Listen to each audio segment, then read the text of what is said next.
Welcome students. तो हम लोगों ने लास्ट वीडियो में पढ़ा था फोटोसिंथेसिस के बारे में। हम लोगों ने फोटोसिंथेसिस को इंट्रोड्यूस किया था। ठीक है। तो इस वीडियो में हम लोग पढ़ेंगे कि फोटोसिंथेसिस में और क्या क्या कंडीशंस जो है वो नेसेसरी हैं, और उससे रिलेटेड हम लोग कुछ प्लांट ऑर्गन्स के बारे में पढ़ेंगे जो फोटोसिंथेसिस में हेल्प करते हैं। तो ये हमारा आज का पहला टॉपिक होने वाला है, कंडीशंस नेसेसरी फॉर फोटोसिंथेसिस। ठीक है। हम लोग कुछ कंडीशंस के बारे में पढ़ेंगे। देन नेक्स्ट टॉपिक हमारा होगा जिसमें कि हम लोग देखते हैं यहाँ पे, जैसे आप यहाँ पे ये एक पौधा देख पा रहे हैं, ये क्रोटोन का प्लांट है। क्रोटोन के प्लांट में हम लोग देख रहे हैं कि ग्रीन प्लांट के अलावा हम लोग को यहाँ पे कुछ और कलर्स देखने को मिल रहे हैं। जैसे यहाँ पे रेड या ऑरेंज हो गया, फिर येलो कलर भी देखने को मिल रहा है। तो अदर पिगमेंट्स जो लीफ में हो जाते हैं, तो क्या यहाँ पे फोटोसिंथेसिस होगा या नहीं होगा, तो हम लोग इसके बारे में जानेंगे। यानी कि अदर पिगमेंट्स इन लीव्स और फोटोसिंथेसिस होगा या नहीं, ये हमारा दूसरा टॉपिक होने वाला है। और तीसरा हम लोग कुछ यूनिसेल्युलर ऑर्गेनिज्म के बारे में पढ़ेंगे, जो कि है एल्गी। एल्गी एल्गी को हम लोग काई भी बोलते हैं। और आई एम श्योर आप लोगों ने इस टाइप का कहीं ना कहीं वाटर बॉडी देखा होगा जिसके ऊपर ग्रीन कलर का पूरा ये सर एक लेयर आ जाता है। ठीक है। तो ये एल्गी का लेयर है। और आप लोग समझ ही गए होंगे, मैंने फर्स्ट वीडियो में भी बोला था कि अगर कलर कलर पे ध्यान देना, कलर अगर ग्रीन है तो वो फोटोसिंथेसिस करेगा। तो ये फोटोसिंथेसिस करने से क्या दिक्कतें आती हैं, उसके बारे में हम लोग पढ़ने वाले हैं। तो आज का हमारा ये 3 टॉपिक होने वाला है, यानी फोटोसिंथेसिस का क्या कंडीशन है, अदर पिगमेंटेशंस के कारण से फोटोसिंथेसिस पे क्या इफेक्ट पड़ता है, पड़ता भी है या नहीं पड़ता है, और लास्ट हम लोग एल्गी के बारे में पढ़ने वाले हैं इस वीडियो में। तो हम लोग पिछले वीडियो से कुछ रिकॉल कर लेते हैं, और रिकॉल करने के बाद हम लोग फिर कंडीशंस पे आते हैं। तो हम लोगों ने लास्ट क्लास में फोटोसिंथेसिस का इक्वेशन पढ़ा था। फोटोसिंथेसिस इक्वेशन क्या था? वो इक्वेशन कार्बन डाइऑक्साइड यानी CO2, वाटर यानी H2O, ये प्लांट इनटेक करता है carbon dioxide from atmosphere, water from the soil, और सनलाइट कैप्चर करता है। Sunlight capture the sunlight with the help of chlorophyll. ठीक है। क्लोरोफिल की मदद से सनलाइट कैप्चर करता है और क्या बनाता है? ग्लूकोज, C6H12O6 ग्लूकोज बनाता है। साथ में ऑक्सीजन और कुछ अमाउंट ऑफ वाटर जो है वो एटमॉस्फेयर में रिलीज करता है। ठीक है। देखिए, आज आज मैंने यहाँ पे केमिकल फार्मूला लिखा है। ठीक है। पिछले वीडियो में मैंने सिर्फ वर्ड लिखा था, यहाँ पे फार्मूला मैंने इसलिए लिखा है ताकि आप लोग को ये फार्मूला भी याद रहे। एग्जाम में आप वर्ड लिखे, फार्मूला लिखे, दोनों इक्वली है। इनफैक्ट आप फार्मूला लिखेंगे तो वो ज़्यादा बेनिफिट होगा। ठीक है। Carbon dioxide, water, sunlight, chlorophyll के मदद से सनलाइट कैप्चर करने के बाद ये ग्लूकोज बनाता है जो कि उसका फूड हो गया, और ऑक्सीजन वाटर को ये एटमॉस्फेयर में रिलीज करता है। ये हम लोगों ने लास्ट क्लास में पढ़ा था। अब हम लोग यहाँ पे जानते हैं कि फोटोसिंथेसिस जो प्रोसेस ये हो रहा है, इसमें क्या क्या कंडीशंस नेसेसरी है, यानी कि वो इन सब चीज़ों को ऑब्टेन कैसे करता है। ठीक है। तो कंडीशंस नेसेसरी फॉर फोटोसिंथेसिस। ठीक है। ये हमारा आज का पहला टॉपिक होने वाला है। तो हमारा पहला कंडीशन है, इनफैक्ट ये क्वेश्चन के फॉर्म में है, how the plants obtain carbon dioxide. तो सबसे पहला जो हमारा केमिकल है कार्बन डाइऑक्साइड जो गैस है, तो सवाल उठता है कि वो ऑब्टेन कैसे करता है कार्बन डाइऑक्साइड। हमारे पास तो नोज है, तो हम ब्रीदिंग कर सकते हैं थ्रू नोज, है ना। बट प्लांट के पास तो हम लोग के जैसा तो नोज होता नहीं है। So how they obtain CO2। तो इसके लिए हम लोग एक ऑर्गन के बारे में जानते हैं, यहाँ पे प्लांट ऑर्गन, उसका हम डायग्राम बना रहे हैं। आप लोग डायग्राम पे गौर कीजिएगा। ये कुछ इस तरह से होता है। ये बीच में एक इस तरह का पार्ट हुआ, और इसकी तरफ दोनों ये एक स्वेलॉन फूला हुआ टाइप का सेल होता है। ठीक है। इसको हम लोग बोलते हैं स्टोमाटा। स्टोमाटा। ठीक है। ये बीच में जो है हो गया, ये हमारा पोर्स है, पोर, छेद। ठीक है। और ये जो इसके दोनों तरफ होता है, इसको हम लोग गार्ड सेल्स बोलते हैं। ठीक है। तो इसमें हम लोग देखते हैं कि इसका जो इनर वॉल होता है वो थोड़ा सा थिक होता है। ठीक है। और आउटर वॉल जो है वो थिन होता है। तो एक्चुअली यहाँ पे मैकेनिज्म क्या है कि ये जो पोर है यही ओपन होता है और क्लोज होता है। ऊपर मैंने ओपन स्टोमाटा बनाया है, अब मैं क्लोज स्टोमाटा बना रहा हूँ। तो ये जो हमारा पोर है बीच में, ये क्लोज है अभी। ठीक है। और इसमें हम लोग देखते हैं कि इसमें छोटे छोटे क्लोरोप्लास्ट भी प्रेजेंट होते हैं। और चारों बगल इसके सेल्स होंगे, है ना। डायग्राम बहुत इजी है, कभी कभी एग्जाम में भी पूछा जाता है डायग्राम्स, तो आप लोग डायग्राम को, बायोलॉजी में तो डायग्राम मस्ट है, आप लोग को डायग्राम बनाना बिल्कुल आना चाहिए।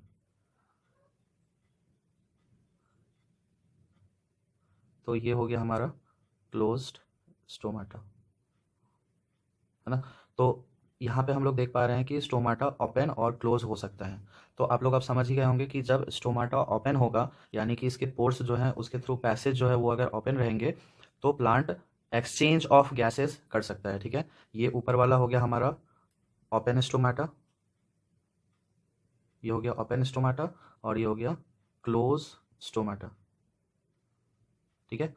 तो स्टोमाटा के थ्रू जो है ये लोग क्या करते हैं, एक्सचेंज ऑफ गैसेस, तो हम क्या बोलेंगे, exchange of gases, just like breathing, हम भी एक्सचेंज ऑफ गैसेस ही करते हैं ब्रीदिंग में, प्लांट भी वही करेंगे। Exchange of gases take place in plants through stomata. अगर आप लोग को नोट्स बनाना है या डायग्राम बनाना है तो आप लोग वीडियो पॉज कर सकते हैं, 2 मिनट लगेगा बस। तो exchange of gases take place in plant through stomata, अगर ओपन होगा तो एक्सचेंज ऑफ गैसेस होगा, और जब क्लोज हो जाएगा तो नहीं होगा, ठीक है। तो अब देखिए सनलाइट का रिक्वायरमेंट है सनलाइट का, तो सनलाइट के रिक्वायरमेंट का मतलब क्या हुआ कि स्टोमाटा कब ओपन होगा, दिन के समय में, और रात के समय में वो क्लोज हो जाएगा, ठीक है ना। तो हम लोगों ने समझा कि पहला कंडीशन जो था कि प्लांट कार्बन डाइऑक्साइड कैसे ऑब्टेन करता है, so the organ which is called stomata, तो जब स्टोमाटा ओपन होगा then the exchange of gases can take place, और यहाँ पे क्या होगा, वो कार्बन डाइऑक्साइड लेगा, फोटोसिंथेसिस करेगा, और हम लोगों ने देखा कि ये ऑक्सीजन रिलीज करता है O2, तो ये ऑक्सीजन एटमॉस्फेयर में रिलीज कर देगा थ्रू द सेम स्टोमाटा, ठीक है। अच्छा, मैंने तो यहाँ पे स्टोमाटा का डायग्राम बना दिया, ये डायग्राम अगर आपको एग्जाम में आता है तो आप इसी तरह से बनाएंगे, लेकिन आप लोग को रियल फोटो भी देखना जरूरी है, जो माइक्रोस्कोप में स्टोमाटा कैसे दिखता है वो आप लोग यहाँ पे देख सकते हैं। ये आप देख रहे हैं, ये छोटा सा जो पार्ट है यहाँ पे, ये हमारा स्टोमाटा है, तो इस तरह से करके आप देख सकते हैं कितना सारा स्टोमाटा है यहाँ पे। कुछ स्टोमाटा जो, बहुत सारे स्टोमाटा जो वो इसमें क्लोज्ड है। अब जैसे यहाँ पे ये वाला स्टोमाटा देखिए, इसमें एक बीच में एक पतला सा लाइन दिख रहा है, एक बस पतला सा लाइन दिख रहा है, दैट मीन्स कि ये स्टोमाटा क्लोज है। तो मैक्सिमम जगह पे आप देखेंगे तो स्टोमाटा क्लोज है, लेकिन कुछ कुछ जगह पे जैसे ये ओपन होने ही वाला है, यहाँ पे जो बीच का लाइनिंग है वो थोड़ा सा चौड़ा हो गया है, यहाँ पे भी आप देख सकते हैं, दैट मीन्स ये सब स्टोमाटा ओपन होने वाला है, ठीक है। तो ये जो आप फोटो देख रहे हैं ये एक लीफ का सेक्शन है, लीफ का एक पार्ट को कट करके इसमें स्टोमाटा को देखा गया माइक्रोस्कोप के अंदर, ठीक है। तो ये हो गया स्टोमाटा के बारे में, और प्लांट कैसे एक्सचेंज करते हैं गैसेस का, ये भी आप लोग समझ गए। कार्बन डाइऑक्साइड हो या ऑक्सीजन हो, इनटेक उसको बाहर निकालना, ये सारा काम होता है through stomata which is present in the leaves. Now हमारा नेक्स्ट टॉपिक है कि how plants obtain water, photosynthesis करने के लिए वो वाटर कैसे ऑब्टेन करता है, ठीक है। हम लोग अब इसके बारे में पढ़ेंगे। बहुत ही सिंपल है, हम लोग जानते हैं कि प्लांट में रूट्स प्रेजेंट होते हैं, ठीक है, और रूट कहाँ पे होता है, सॉइल में होता है, ठीक है। हम लोग पानी कहाँ डालते हैं, वाटरिंग हम कहाँ करते हैं, सॉइल में करते हैं। तो वाटर जब सॉइल में गया तो रूट क्या करेगा, वो वाटर को एब्जॉर्ब कर लेगा, कहाँ से, सॉइल से, ठीक है। So we can say root is the part of plant which takes water from the soil and utilise it for the process of photosynthesis. But यहाँ पे हम लोग एक चीज़ और जानेंगे कि हम लोग देखिए, हम लोग फोटोसिंथेसिस के रिएक्शन में सिर्फ वाटर लेते हैं, बट प्लांट जो है वो सॉइल से सिर्फ वाटर नहीं लेता है, ठीक है, और क्या लेता है। So you can also write down water and minerals, mineral भी वो इनटेक करता है, water and minerals which are present in soil are absorbed, absorb कर लेता है, कौन एब्जॉर्ब करता है, by the roots of a plant, ठीक है। और इसको ये कहाँ ट्रांसपोर्ट करेगा, अगर एब्जॉर्ब किया है तो उसको तो रूट में रखेगा नहीं, तो उसको कहाँ ट्रांसफर करेगा, एंड ट्रांसपोर्टेड, कहाँ ट्रांसपोर्ट करेगा, जहाँ पे फोटोसिंथेसिस हो रहा है। फोटोसिंथेसिस कहाँ होगा, जहाँ पे क्लोरोफिल होगा, और क्लोरोफिल का कलर क्या होता है, ग्रीन कलर होता है, तो ग्रीन कलर प्लांट का कौन सा पार्ट होता है? लीव्स होता है, तो ट्रांसपोर्टेड टू द लीव्स, है ना, लीव्स के थ्रू ये इसको ट्रांसपोर्ट कर देगा, ठीक है। अब यहाँ पे एक चीज़ और ध्यान देना है, ये लोअर क्लास वाले के लिए नहीं है, लेकिन फिर भी अगर आप लोग फॉर द नॉलेज अगर इसको जानना चाहते हैं then you can also write this down, otherwise जो हायर क्लास के हैं वो तो लिख ही ले, उन लोग के लिए ये ज़रूरी है। क्या है कि ये जो ट्रांसपोर्टेशन होता है यानी रूट से जो लीफ तक पहुँचेगा वाटर एंड मिनरल्स, तो ये कैसे पहुँचता है ना, तो उसके लिए हम लिखेंगे द ट्रांसपोर्टेशन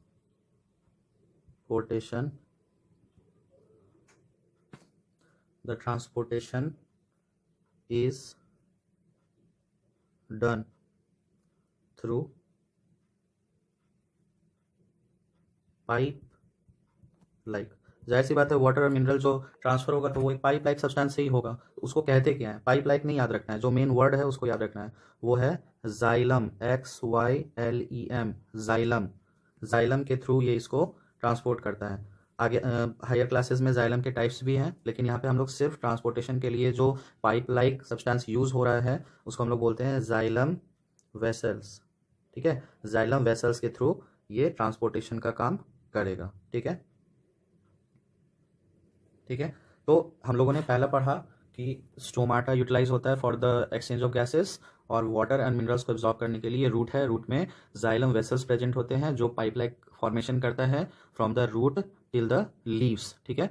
रूट से लीव्स तक वो एक पाइप लाइक स्ट्रक्चर, एक कनेक्शन बनाता है जिसके थ्रू वाटर और मिनरल जो एब्जॉर्ब हुआ है वो हमारा ट्रांसफर होता है to the leaves from the root, ठीक है। अब हमारा